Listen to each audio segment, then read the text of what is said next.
back to The Extract. I'm Kyle Meyer, and next to me is a guy that's been making wine for, let's see, hold on, let me look at the bottle.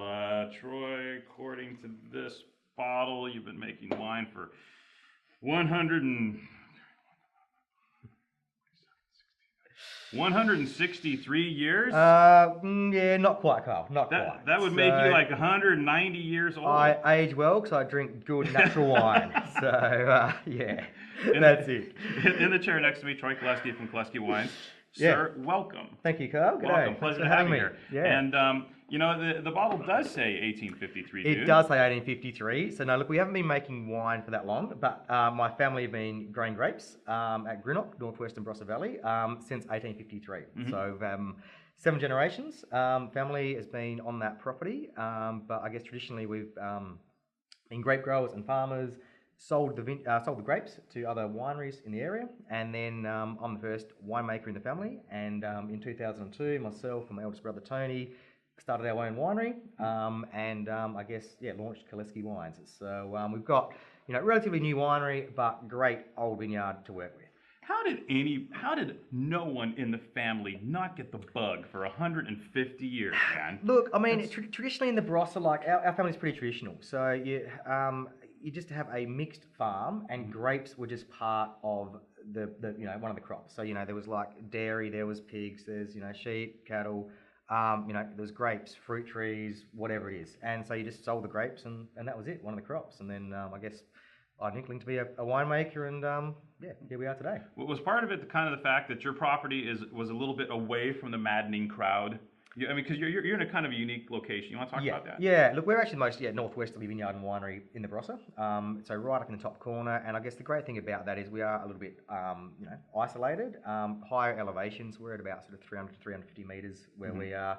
So a little bit cooler, some really interesting, I guess, sort of rolling hills, gullies. So get some nice gully breezes, and then the soil profile out where we are, a little bit shallower soil, red brown earths. The vines generally a bit lower vigor. They do it a bit tougher, and I guess lower vigor is good because you get smaller berries, smaller bunches, just really good intense flavors, concentration, balance in the wines. Mm-hmm. So you guys are like out there, like literally they're away from everyone, and there was this like little secret weapon for a number of years for some of the greatest wineries in Australia. We won't mention any names, but they were large and they make fabulous wines. So basically it comes to this point where no one knows who you are. There are all these fabulous old vineyards. Yep. And basically you had, for one of it, maybe a little section of the Barossa Valley saying like, yeah, you don't need to talk to the Kalleskes. Don't worry about them. They're fine just the way they are. Right? So no one really knocking on your door. Absolutely. So, yeah. So when you emerged as a winery, because 2002, right? 2002 was the first vintage, correct? Yeah. Yes. Yep. All of a sudden, it was kind of like, who the hell are these guys? Absolutely. So, and it was really cool because I mean, I guess we, new business, young, whatever, and we had no idea how the wines would be received, and new on the market and whatever. So to get some, we got some really great reviews, both here in the States and in Australia from different critics, and I guess the trade really got behind our wines and loved them. And I think even though a new winery, I guess because it's based on great old wines producing quality fruit. People could just see the quality in the bottle. So it was really, I guess, awesome to, hit the ground running straight away from day one. What impact has being out there doing your own thing for so long? What does that mean with regards to kind of like the vineyard itself? I.e., when I was there in Gin, we talked a lot about clones, but in the end, there wasn't a lot of talk about clones because there weren't that many clones. That's right. In the Barossa Valley. That's right. Correct. With this older material, so can we tell me a little bit from a vineyard standpoint about some of the older material you had? Because Reed Bosworth from Kaesler brought up a good point. We were talking to him because we talk about old world and new world, right? And the term, what he said to me really stuck, and he was like, what people don't understand is we're older world than the old world. Exactly right. He's spot on. And that's because, especially in South Australia, we don't have phylloxera, the vine aphid.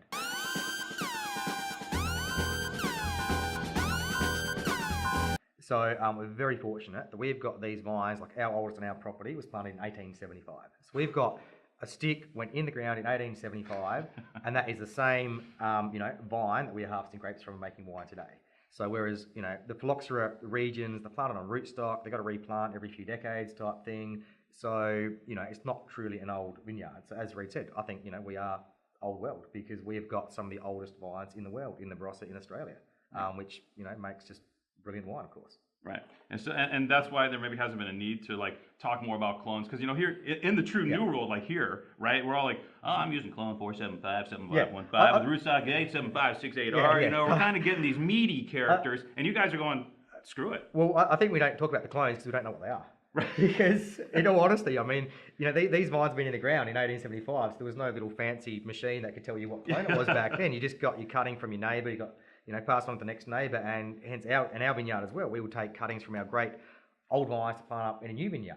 So look, we know a few of the clones now, but honestly, we don't know too many of them. And I guess I'm personally of the opinion. I think, of course, the clone's going to have some influence, but I think it's really the site, the soil that makes a bigger difference on the wine. I mean, at this juncture, you guys are almost like Burgundy, right? With like a Massal selection, where you're just taking cuttings and replanting vines that die, et cetera, right? Exactly. Because I mean, we've got 120 acres of vineyard on our place, spread out over a 500-acre property, and we've got about 35 different blocks over the property. So I guess we know historically now what blocks are doing the best, making the best wine for the soil type. So then, if we're going to plant a new vineyard, we'll take from that best block type thing, and whatever clone that is. Well, I don't know if he cares. It's yours. Yeah, that's right. Exactly. I also want to talk, Troy, a little bit about because everyone's familiar with Shiraz in the Barossa Valley, right? That's kind of what helped make it the name. But when I was there in June, there was a lot of talk about Grenache. Yeah. And a couple of the wines on the table actually feature Grenache. Yeah, absolutely. So tell me what's going on with Grenache right now in Australia, because it was a grape that kind of like Dolcetto in Italy. It was almost like ignored for a long time, huh? And it's basically the same in Australia. So Grenache, there's a lot of Grenache in Australia, Barossa in particular. And Grenache has traditionally been a fortified variety. So up until the 1960s, over half of Australia's wine was fortified, ports, sherry sort of thing. And then Grenache was sort of seen as a poor cousin to Shiraz. There wasn't really any straight Grenaches made. It was just blended away in, I guess it was called like a red burgundy blend type thing back then. It's really only been the last 20 years that people have, I guess, respected Grenache, grown it properly in the vineyard by not irrigating, not fertilising, over-fertilising, and then, treating it with respect in the winery to make a really powerful, rich, smooth, flavoursome wine. So I think, in Australia, there's been a good resurgence in the way Grenache is grown and made, and also consumers are embracing it. And I guess what I've seen over here the last sort of couple of weeks is that people are certainly taking note and going, wow, Grenache. Right. Yeah. Oh, this wine's kind of hard to ignore, dude. That's right. So this is 40-something% Grenache from what, 70-something-year-old wine? Yeah, so the Clary's the GSM. So yeah, it's like 44% Grenache. The basis for that is a vineyard that was planted back in 1940. 80-odd-year-old vines. And if you've got the old vines, you just get some absolutely beautiful, punchy Grenache flavours.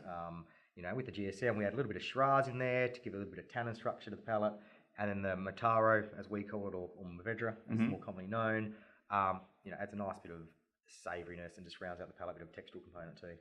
That's the next question I was going to ask. Thanks for bringing that up, because I was going to ask from your perspective as a grower, because there's a lot of talk about old wines make better wines, but there's also location. So how big a difference do the old wines make with regards to the product you're putting together? Yeah, look, I think they make a reasonably big difference, but having said that, you can make some amazing wine from young vines as long as you manage the vineyard correctly. So by having, first of all, the right soil, things like hand pruning and not overly fertilising, irrigating, anything like that. So I think site makes a massive difference, and vineyard management. So you can get some really good wines from young vines, but I think the old wines just have the extra few percentage, that real wow factor. That is sometimes it's hard to describe. They've just got that extra component to it. Well, it's like an umami thing, like just kind of umami, and that's exactly what I see in old wine, Shiraz and stuff from the Barossa, Australia. It's like this umami thing. It's like this extra sort of roast meaty, savoury aspect, this sort of textural component. It's like, you got the dark fruits and whatever, but it's just like a real wow factor to the old vines that the younger vines just simply don't have. Because, well, for example, like in the Clarys, you have Grenache vines from the 1940s, but in the old vine Grenache, you have a patch from 1935. Now, there's not that much difference in age, but is this a locational thing that's coming into play here? It is. So this old vine Grenache, single vineyard, planted in 1935. It's on hill, highest point of the property. It's grey, sandy soil, so really, I guess, non-fertile soil type thing. So the old vines, but they're really low vigor, totally dry farm, so no irrigation. So the old vines, no irrigation, you get that super concentrated Grenache, but it's still balanced and vibrant and fresh. So yeah. So the location creates the hillside location or hilltop location creates another layer, maybe of freshness or intensity in the grapes, or Yeah. because ripeness isn't a problem, right? No, we don't have any issues there. Absolutely, plenty of sunshine down there. So, but look, this hillside location, I think the sandy soil gets really good drainage. So when it does rain, the water drains away. The sand, so that grey white sand, it gets nice sunshine reflection. So you're reflecting off the soil, you're getting the warmth and sunlight going back under the canopy of the vine. So you're getting really good, ripe berries and good flavours, which makes this really juicy, lush flavours from Grenache. Okay, last question. We've got a minute left. I got to ask you, what's the biggest difference you've seen between, well, actually, you've always been organic, huh? What's the biggest difference you notice between like a biodynamically farmed vineyard and a conventionally farmed vineyard, in your opinion, right now, from what you've seen? Apples being apples. Yeah. So I guess from our point of view, since I made wine from our property, it's always been sort of organic and biodynamic. Yep. So I haven't really seen a difference in our wines. But I guess Dad did that, right? Dad did that. I guess back in the 80s, he started looking at biological farming and then organic and then biodynamic and then got certified. So I guess we just think farming things organically, biodynamically is just a purer way to grow grapes, and it shows better representation of the time and the place. So ultimately terroir.